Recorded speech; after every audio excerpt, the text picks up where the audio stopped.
इन नवयुवक नवयुवतियां फांसी लटक के मर जाते हैं, इनसे बड़ा मूर्ख दुर्दशा को प्राप्त होने वाला कोई संसार में नहीं मिले। कहते हैं तुम कहो तो हम अपनी जान दे देंगे, तो जान तुम्हारे बाप का है जो दे दोगे? जान किसी के लिए नहीं, प्राण किसी और के देने के लिए नहीं है। बोलिए श्री सीताराम नाम भगवान की जय हो, महाराज की जय हो, सीतानाथ भगवान की जय हो। ताली बजा करके सब लोग वहीं से प्रणाम करें। श्री कामदगिरी पीठ से हमारे परम प्रिय गुरु भाई मदन गोपाल दास, श्री मदन गोपाल दास जी महाराज सभी उपस्थित विराजमान हैं। 10-15 मिनट हम अपनी बात पूरी कर दें। आप भी कथा के बड़े प्रेमी हैं। हम लोग दोनों एक ही गुरु के शिष्य हैं। श्रीमद जगत गुरु रामानंदाचार्य सदगुरुदेव भगवान स्वामी श्री राम स्वरूपाचार्य जी महाराज कामदगिरी पीठाधीश्वर, उनके हम दोनों प्रिय कृपा पात्र शिष्य हैं, दोनों गुरु भाई हैं। आप कामदगिरी पीठ के पूरे संचालन की व्यवस्था देखते हैं गुरुदेव के आदेश से, और उन्हीं के आदेश से मैं धर्म प्रचार में लगा रहता हूं, आप लोगों को कथा सुनाने। तो हम दोनों एक ही आसन पर लेटते हैं, एक थाल पे भोजन किए। बचपन से ऐसा पालन पोषण गुरुदेव ने किया है, तो जब भी हम लोग कमरे में अकेले में रहते हैं, कक्षा एक ही हम दोनों, तो खाली समय में बोलते कथा सुनाओ, सोने से पहले कथा सुनाओ। यात्रा में जब ये रीवा बीच में 3 बार आना पड़ा, तो आप गाड़ी में बैठ गए, हम भी गाड़ी में बैठ गए। अब दुनिया की बात बंद, बोलते हैं आप कथा सुनाओ। तो कथा के बड़े प्रेमी हैं और बोलते भी बहुत अच्छा हैं, सुनते भी बड़े प्रेम से हैं, बोलते भी बहुत अच्छे हैं। वास्तव में वक्ता वही अच्छा होता है जो श्रोता अच्छा है। आप श्रोता वक्ता दोनों हैं, और उससे भी बढ़ करके, श्रोता वक्ता से बढ़ करके एक सच्चे तपस्वी चित्रकूट के वासी संत हैं। ये सबसे महत्वपूर्ण बात है। चित्रकूट का संत बहुत महत्वपूर्ण है भैया। उत्तराखंड के गिद्ध, उत्तराखंड के सिद्ध और चित्रकूट के गिद्ध दोनों बराबर हैं, ऐसा कहा जाता है ना। तो चित्रकूट के तपस्वी संतों का दर्शन हो जाए तो फिर क्या कहना है। विश्व की सबसे बड़ी तपस्थली चित्रकूट, जहां पर भगवान श्री राम ने 11.5 वर्ष रह करके तपस्या की। आप विगत 12 वर्ष से भी अधिक उस जगह पर विराजमान हैं। 12 साल से कहीं नहीं गए, वहीं रहते हैं, वहीं से सारी व्यवस्था संचालित करते हैं। हम तो ऐसा है कि पोथी दुभाए कांक में भाग रहे हैं, यहाँ से वहां, यहाँ भागवत सुना दो, वहां राम कथा सुना दो।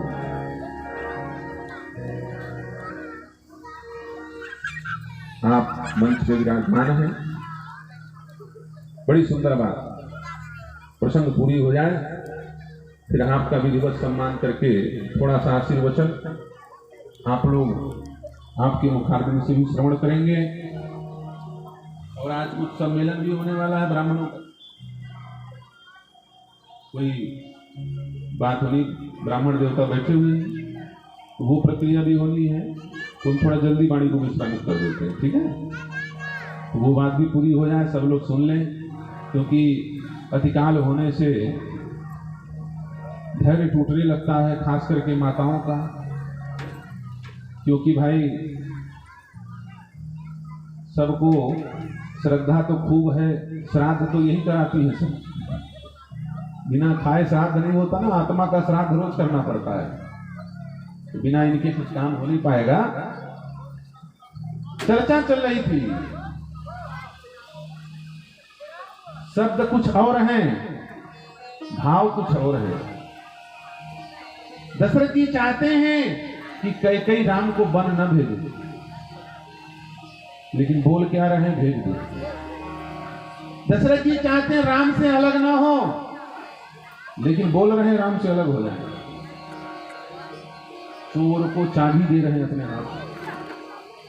कैकेयी तो चाहती है कि राम जी चले जाएं, और दशरथ जी चाहते हैं कि राम अलग ना हो। लोचन ऊट राम जन होई, सब दुख दुसह सहावे मोही, सब दुख दुसह। हे नाथ, जितना संसार का दुख हो सके मुझे दे देना, लेकिन राम जी मेरे नेत्रों से दूर न जाएं, ऐसा कुछ रास्ता बता दो। शंकर जी से प्रार्थना किए, बोले मैं आपके खूब अभिषेक किया, आपको प्रणाम करता हूं, आप तो सब कुछ जानते हैं, सबके उरस सर्वसम जानो भाव भाव, सबका भाव जानते हो, कुभाव जानते हो, गुरु प्रेरक हो।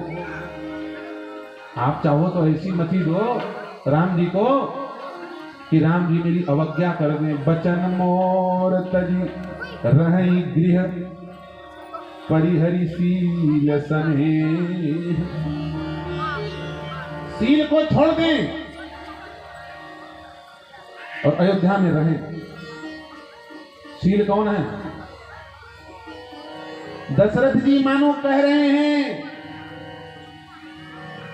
हे राम तुम अयोध्या में रहो और कैकेयी से कोई लेना देना मत रखो, उसके वाणी का कोई महत्व नहीं है।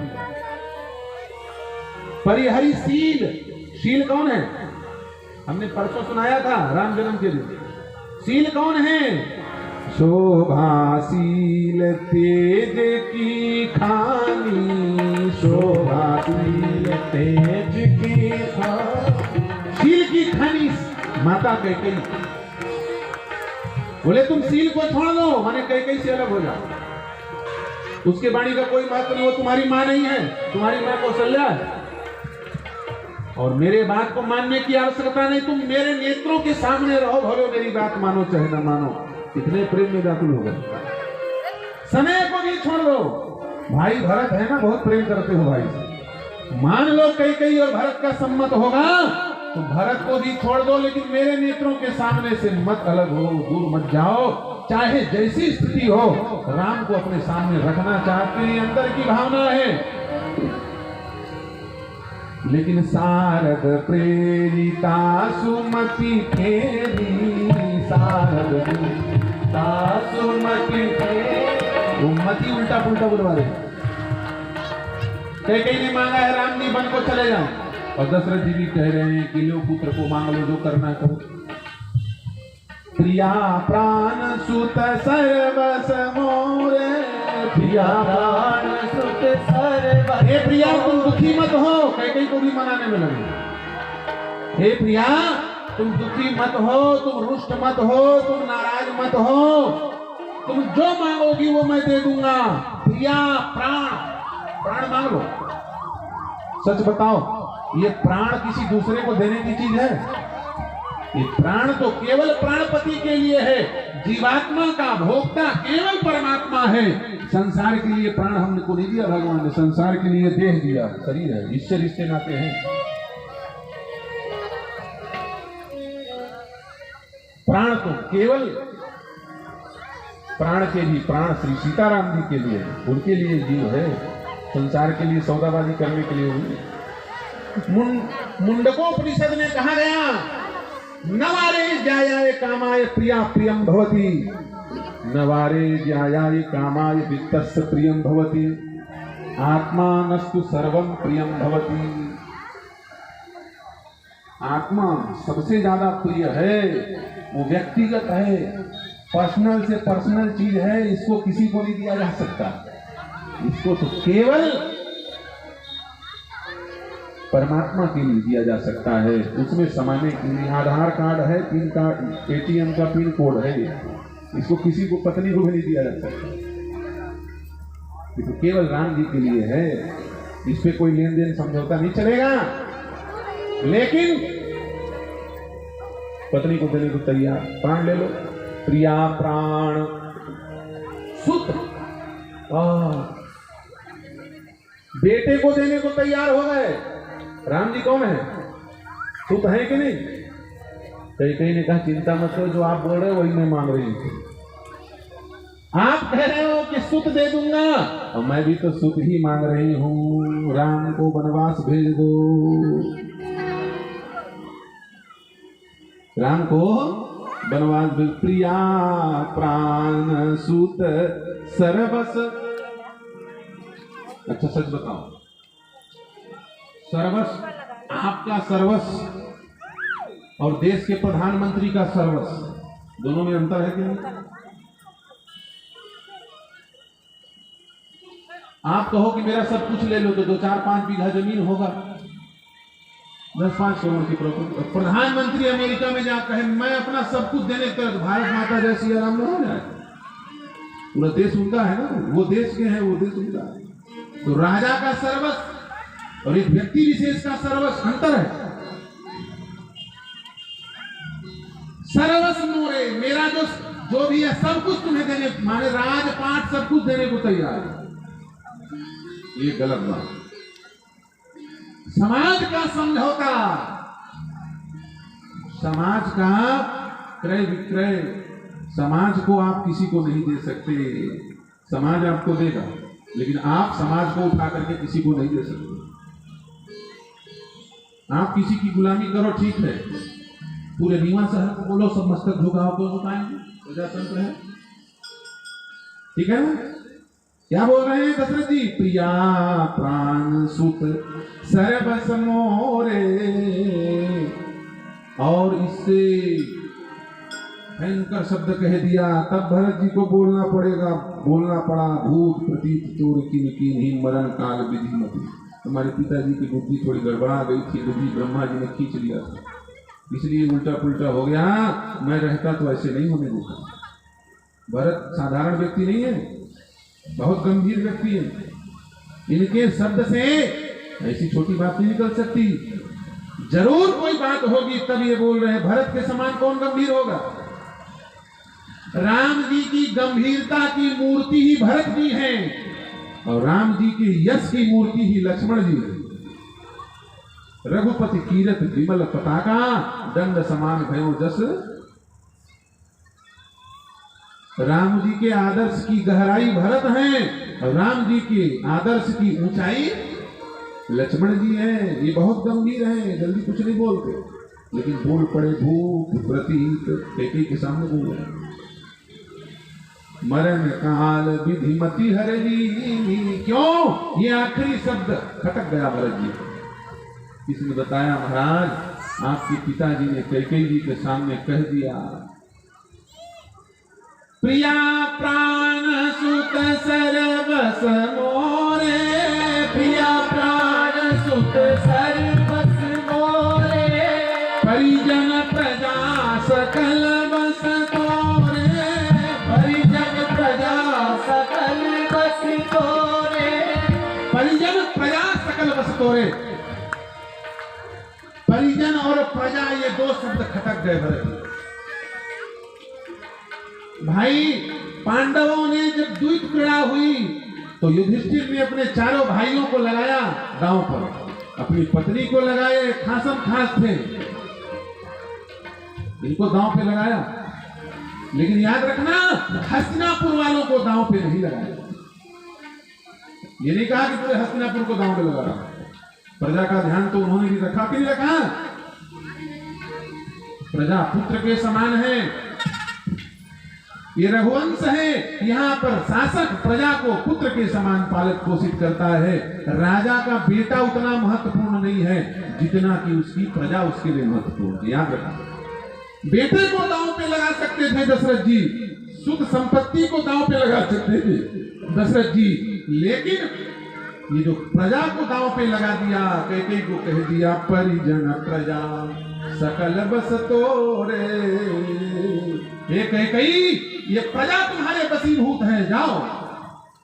भरत जी को बोलना पड़ेगा। ऐसी बुद्धि क्यों हुई? गुरु जी के बात पे संशय, और संशय दूर नहीं किया गया, संशय लिए लिए चले गए। कैकेयी ने कहा, बोले बस मैं यही चाहती थी, फुल स्टॉप लगा दीजिए, इसके आगे कुछ नहीं बोलना आपको। जो जो आपने कहा मैं वही मांग रही हूँ, प्राण, आपका प्राण मुझे चाहिए, जल्दी मरो। क्योंकि आप जाओगे तो कोई ना कोई बहाना, यही बहाना है आपको जहां प्राण दो। मानो कई कई काल बन करके आई है। दशरथ जी ने बोला भी लागे तो पिशाच जही काल कहावत मोह, एक एक ही तुझे पिशाच ने पकड़ लिया है और पिशाच कोई और नहीं मेरा काल है। बोले महाराज आपका काल आप ही को पकड़े हो, किसी और को काल दूसरा थोड़ी पकड़ते, दूसरे का काल दूसरे थोड़ी पकड़ता है। अभी अभी आप गुरु जी को बोल के आप काला ही देव राम जो बना, आपके मुंह से काल बोल रहा था नहीं बोल रहा? कोई दया नहीं, कोई करुणा नहीं, निष्ठुर होकर के कई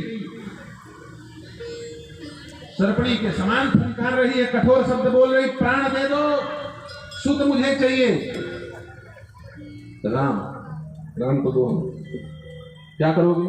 बोले 14 वर्ष के लिए वनवास भेजेंगे, वन में भेजेंगे। क्यों भेजोगे? ये दूसरा पक्ष है। बोले वन में बनने के लिए भेजेंगे। क्या करने के लिए भेजेंगे? बोले वन में बनने के लिए भेजेंगे। क्यों? यदि राम जी को आप अयोध्या में रखे रहोगे तो ये दशरथ नंदन राम तो कहलाएंगे, ये राजा राम तो कहलाएंगे, लेकिन यदि ये वन में नहीं जाएंगे और चित्रकूट कामतानाथ नहीं पहुंचेंगे तो ये दशरथ नंदन राम कहलाएंगे, राजा राम कहलाएंगे, लेकिन भगवान राम नहीं कहलाएंगे। भगवान राम को चित्रकूट जाने के बाद ही कहलाएंगे, क्योंकि चित्रकूट में भगवान की भगवत्ता प्रकट होती है। अयोध्या में राम जी का एक मुंह है,